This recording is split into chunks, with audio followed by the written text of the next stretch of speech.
we looked at how from a rule we can make a table of values, if you recall. So we're going to this time look at, well, if we have a table of values, how do we make a rules? Or if we have a graph, how do we find a rule? So quick one, we'll just go over. If I've got a rule,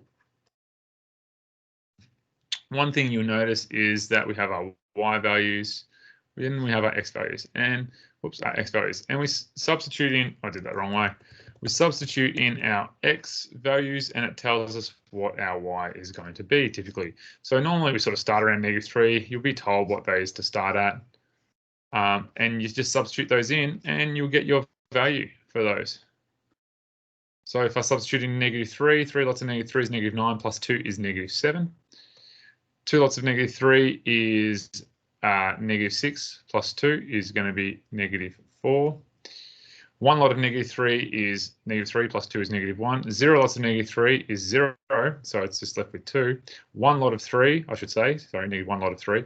1 lot of 3 is 3 plus 2 is 5. 2 lots of 3 is 6 plus 2 is 8. 3 lots of 3 is 9, is 11. Now, hopefully you realize what we're doing is we're increasing 1 lot of 3 every time. So as we increase x by 1, as we move up by 1, we're going up by 1 each time. I'm going to increase this by 3 because of this coefficient in front of x.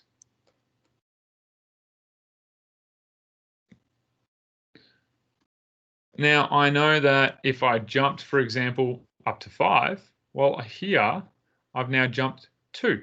So I've actually moved up 2 more lots of 3 from here. So this would have to be plus 6. So 11 plus 6 would be 17. Then if I went up to, say, 10, well, I've actually jumped from here to here. 5 lots of 3. 5 lots of 3 would be 15. So now I need to jump up plus 15 from 17, which would be 17 plus 15 would be 32. Similarly, if I start at 0 and I jumped up to 10, I've jumped up 10 lots. So I'd have to jump up 30 from here. 2 plus 30 would take you to 32. Whoops, plus 30 would take you to 32. So this 3, this coefficient in front of 3, shows us how much we rise by. If we map this out, okay, we can see that I'm going to have a 0.02, -1 would be -1 down here, -2 would be like -4, 1 would be 5 up here, 2 would be 8, and so on. So you could actually map this out. Now, one thing you'll notice is that because I'm going across each time, so as I go up, I go up by 3 and across by 1, up by 3 and across by 1, up by 3 and across by 1, because as x increases by 1, y is increasing by 3 each time. So this would have to go up by 3 on the y-axis and across by 1 on the x-axis. So if I had to jump 10 and go up 30, that still goes up 10, sorry, goes across 30. Because if you think about it, it's still got the factor of 3 up, 1 across. If I went like 6 up, I would have to go 2 across. If I went 9 up, I would have to go 3 across. So it gives me an idea of the ratio of this. So when we say up, I'm talking about how much I rise. So we can talk about this as rise, and we can talk about how much I run. So we can look at the rise over the run. Something else, that's what we need to do to figure out what this number is. This number where we figure out, well, if you think about that number, if I have 0 x's in here, that's going to make this 0 the whole time. Like, it does not matter what this number is. If I've got like 5x at 0, when x equals 0, y is going to equal 2. If this is 0, y is still going to equal 2. If I have something like this, if I put in x equals 0, y is going to equal 5. So my constant term is always going to be there. When x equals 0, that would be my answer, this thing on the end. Where does x equal 0? X equals 0 along the y-intercept. So this value will show us where the y-intercept is. So when x equals 0, in this case, y equals 2. So this value comes from your y-intercept, which would be here, which I know would have to be 2. And that's how we can come up with basically understanding what the rules are for each of the tables. And that's how we can get there. So let's have a look at using rules and finding tables. Something like this. If I'm looking at these ones here, let's just take a quick snapshot of these, and then we'll just have a look at really how we go about finding the rules for each of these ones here. So the first one, well, the first one, when x equals 0, y equals 4. So on a graph, I know that it goes through here. So that point there is telling me, hey, I've got y equals a number times x. It has to be plus 4 for this one. I just want to actually put this a bit more under. So we actually can write y equals mx plus c. I'm going to introduce this. So y equals our coefficient that we don't know, that's how much it grows by, plus 4. We know it has to be c has to be 4 when x equals 0. So here you can see that this is going to be y. The constant term, that's why we have c, would have to be 1. Because it doesn't matter what number this is, because if it's x is 0, 0 times anything will just be 0, and you're left with 1. So that's where we find our c values for. Here, it would be 3. Now the thing is we need to find this gradient, what we call, which is that rise and that run. Now this is going up by 1 each time, right? It is. So how much does it increase by here? It goes up by 1. So that's increasing by positive 1. So I know that that needs to be 1. So that is actually y equals 1x plus 4. So that would be y equals just x plus 4. Because as this increases by 1, that's increasing by 1. So I'm getting one more group of this for each of those. So if you think about it, I put in x equals 0, y will equal 4. When x equals 1, I need to add one more. See, that's going up by 1, that's going up by 1, as this goes up by 1. So what I can actually say is that this is going up by 1 on 1. Rise, it goes up by 1 on 1. Here, as we go up by x by 1, x is going up by 1 consistently here, here, and here, and even in between here, it's still going up by 1. This is going up or down. This is going up by 2.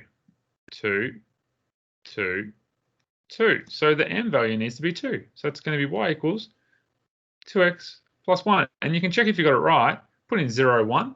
When x is 0, 2 times 0 is 0, plus 1 is 1. That's right. When x equals 1, 2 times 1 is 2, plus 1 is 3. Beautiful. You got that right. Over here, we're going again, increasing by 1. Here, we're increasing by negative 1. 1, 1, 1, 1. This is going down by negative 1 each time, or going up by negative 1, I should say.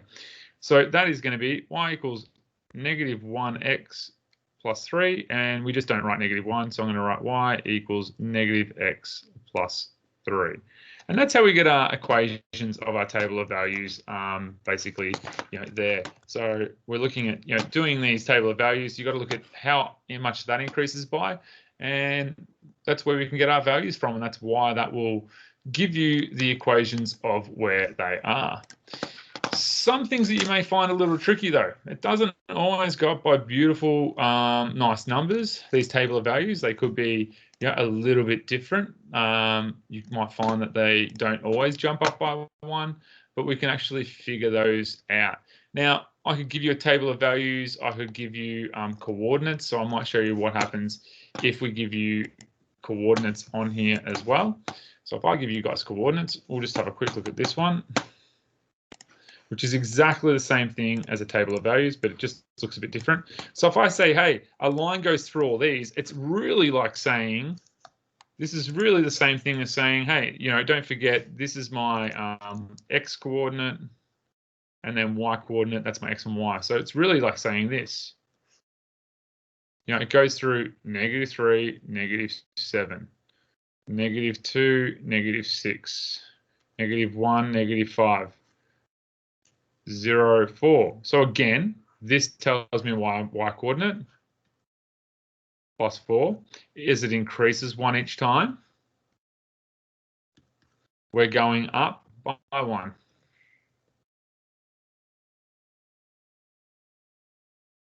So it's going to be x plus 4. Now let's just say I only gave you these coordinates. Negative 3, negative 7, 0, 4. You can still figure this out. So I've got my plus 4. So it's something x plus 4. This has gone up 3. And this has gone up, that should be negative 4, 3. So I know that if this has gone up 3 and it's risen 3, that needs to be 1. Now, if I had a different scenario,